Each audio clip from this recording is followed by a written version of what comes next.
కూతుర్ని.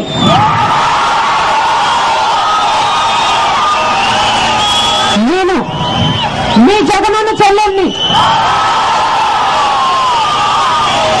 నా పేరు షర్మిల.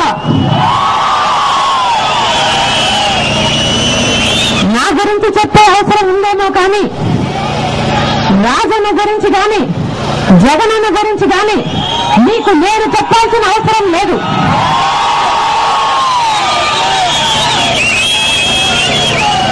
రాజన్న జగనన్న మీ మనుషులు, మీ ప్రాంతానికి చెందినవారు, మీ ఊరికి చెందినవారు. పోయిన ఏడాది గొప్ప మెజారిటీతో ఈ కాంగ్రెస్ టీడీపీలకు గొప్ప బుద్ధి చెప్పారు మీరు. జగనన్నకు 5.5 లక్షల మెజారిటీ ఇచ్చారు, అమ్మకు 90,000 మెజారిటీ ఇచ్చారు. నిజంగా మీ ప్రేమ గొప్పది, మీ అభిమానం గొప్పది. రాజన్న కుటుంబం మీకు శిరస్సు వంచి నమస్కరిస్తున్నది.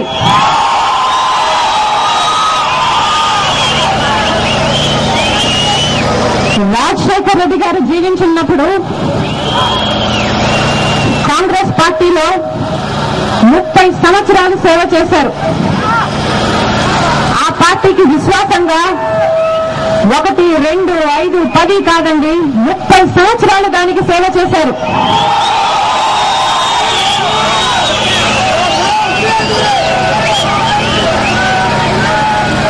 ఏ పథకం రూపొందించినా, ఏ ప్రోగ్రామ్ మొదలు పెట్టినా వారి పేరే పెట్టారు, ఇందిరమ్మ అని, రాజీవ్ అని. మరి ఇంత విశ్వాసంగా ఉన్న ఆయనకి కాంగ్రెస్ ప్రభుత్వం ఇచ్చిన బహుమతి ఏమిటో తెలుసా? ఆయన పేరును ఎఫ్ఐఆర్ లో దోషిగా చేర్చారు. ఆయన అవినీతికి పాల్పడ్డారని ఈ కాంగ్రెస్ పార్టీ మీ ముందు ఆయనను దోషిగా నిలబెట్టే ప్రయత్నం చేయడానికని, కేవలం ఆయనను మీ మనస్సులోంచి చెరిపోయడానికి ఆయన పేరును ఎఫ్ఐఆర్ లో చేర్చడం జరిగింది.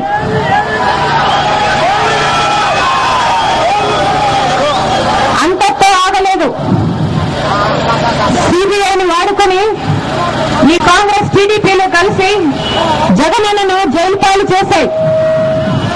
వారి దగ్గర ఏ ఆధారమూ లేదు, కేవలం కక్ష కట్టి ఈ పని చేశాయి. ఎందుకు? రాజశేఖర రెడ్డి గారు మరణించినప్పుడు దాదాపు 600 మందికి పైగా ఆత్మహత్యలో గుండాగి చనిపోయిన వాళ్ళు, బాధను తట్టుకోలేక చనిపోయిన వాళ్ళు ఉన్నారు. వారి గురించి కాంగ్రెస్ పార్టీ ఎప్పుడూ పట్టించుకోలేదు. వారందరూ కాంగ్రెస్ పార్టీకి చెందిన వారే, చనిపోయిన వారంతా. కానీ అది వారి బాధ్యత కాదన్నట్టున్నారు. ఒక్క జగనన్న మటుకు కొడుకుగా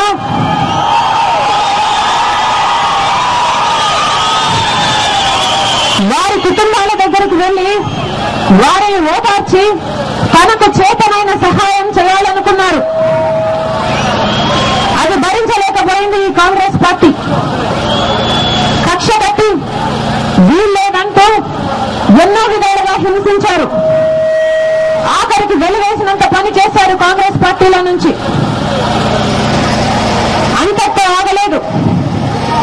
జగనన్న మీ మధ్య ఉన్నాడని, ప్రజల గుండెల్లో స్థానం చేసుకుంటున్నాడని ఓర్వలేకపోయారు. ఈ రాష్ట్రంలో ఉంటే 2 పార్టీలే ఉండాలట. ఒకటి కాంగ్రెస్ పార్టీ ఉండాలట, లేదా తెలుగుదేశం పార్టీ ఉండాలట. 3వ పార్టీ ఉండకూడదట.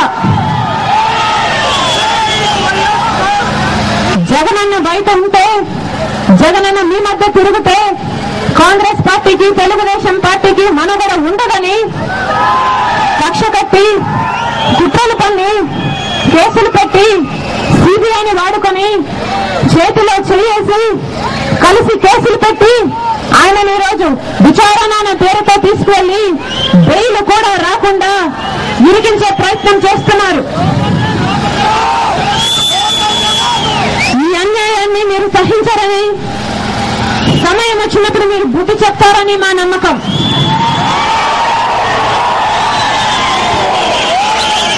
రాజశేఖర రెడ్డి గారి పెద్ద మనసు మీకు అందరికీ తెలుసు.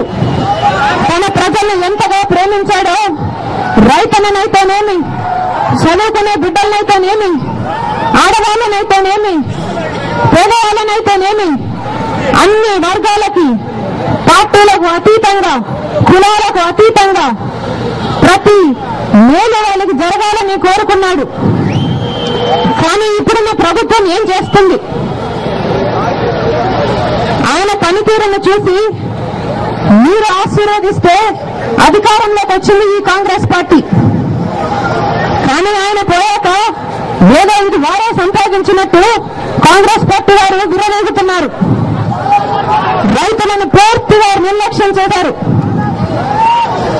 విద్యార్థులకు మొండి చేయి చూపిస్తున్నారు. ఆరోగ్యశ్రీని కట్టిపెట్టారు. ఈ రాష్ట్రంలో ఎన్నడూ లేనంతగా విద్యుత్ సంక్షోభం ఎదుర్కొంటుంది. ఎందుకో తెలుసా? కేవలం ఈ రాష్ట్ర ప్రభుత్వానికి ముందు చూపు లేక, సమయానికి విద్యుత్ కొనుక్కోక మనకి దుస్థితి పట్టింది.